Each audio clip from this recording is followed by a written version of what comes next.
मनुष्य के शरीर की नसें खून के प्रवाह के लिए बनी होती हैं, लेकिन कुछ लोग समोसा जलेबी खाकर इन नसों को धीरे धीरे बंद कर रहे हैं। ये आदत आपको बीमार, बहुत ज़्यादा बीमार बना सकती है।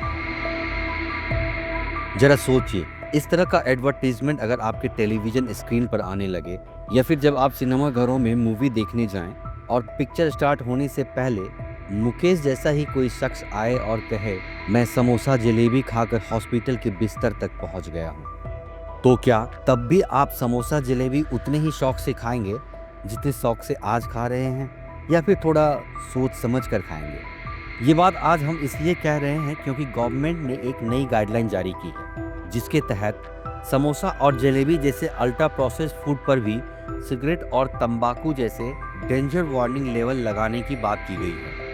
तो आज इसी मुद्दे पर हमने बात की है डॉक्टर धर्मेंद्र गुप्ता से। आइए सुनते हैं डॉक्टर साहब की क्या राय है। हम सभी को जलेबी से प्यार है। समोसा देखकर हम सबके मुंह में पानी आ जाता है। पर अब सावधान हो जाइए, क्योंकि अब सिर्फ ये स्वाद नहीं है, आपकी और मेरी हेल्थ के लिए स्लो पॉइजन हो सकता है। अब देश के सभी मेडिकल इंस्टीट्यूट्स में oil and sugar alert boards लगाए जा रहे हैं, जहां ये बताया जाएगा कि आपके फेवरेट स्नैक में कितना हिडन फैट और एडेड शुगर छुपा हुआ है। अगर मैं कहूं कि आप जलेबी या समोसा नहीं खा रहे हैं, रोज़ाना एक इंडिविजुअल सिगरेट कंज्यूम कर रहे हैं, तो ये शायद अजीब लगेगा, लेकिन ये एक क्लिनिकल रियलिटी है। टाइम्स ऑफ इंडिया की रिपोर्ट कहती है कि अब डीप फ्राइड और शुगर रिलेटेड स्नैक्स को भी उसी अलर्ट कैटेगरी में रखा जाएगा जिसमें पहले टोबैको प्रोडक्ट्स को रखा जाता था। ये कोई रेस्ट्रिक्शन नहीं है, ये एक प्रिवेंटिव वार्निंग है, प्रिवेंटिव मेजर है, ताकि हम कॉन्शियस फूड चॉइस ले सकें। क्योंकि आज अगर हमने ना सोचा तो कल हम लाइफस्टाइल डिजीज से घिर जाएंगे। कुछ अलार्मिंग स्टेट्स मैं आपके साथ शेयर करना चाहूँगा, जैसे रिफाइंड शुगर और ट्रांस फैट का इंटेक अगर ऐसे ही बढ़ता रहा तो 2050 तक भारत ओबेसिटी में अमेरिका के बाद नंबर 2 पे होगा। हर 5 में से एक शहरी बच्चा या युवा आज ओवरवेट या मोटापे से ग्रसित है। एक स्टडी के मुताबिक 2050 तक लगभग 45 करोड़ भारतीय ओवरवेट या ओबेसिटी के शिकार हो सकते हैं।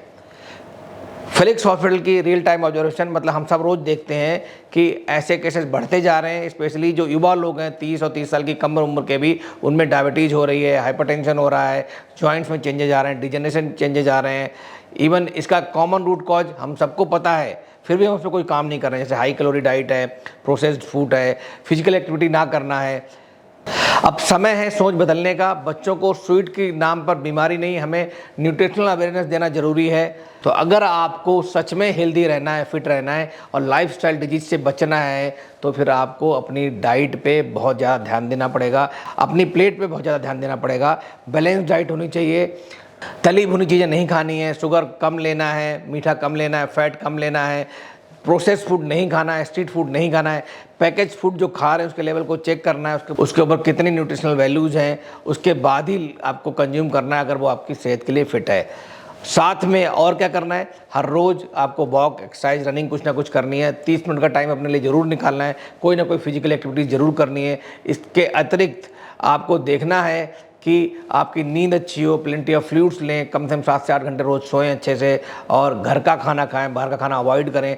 बाहर का खाना खाते हैं तो कभी कभी खाएं, उसको भी देख कर खाएँ कि वो आपकी सेहत के लिए कितना खतरनाक है या नहीं है। इन सब चीज़ों का ध्यान रखेंगे तो डेफिनेटली, जैसे हमने टोबैको के खिलाफ मुहिम चलाई है, ऐसे ही हम प्रोसेस्ड फूड और जो हाई कैलोरी इंटेंस फूड है उससे बचने के लिए हम एक मुहिम चला सकते हैं। Thank you.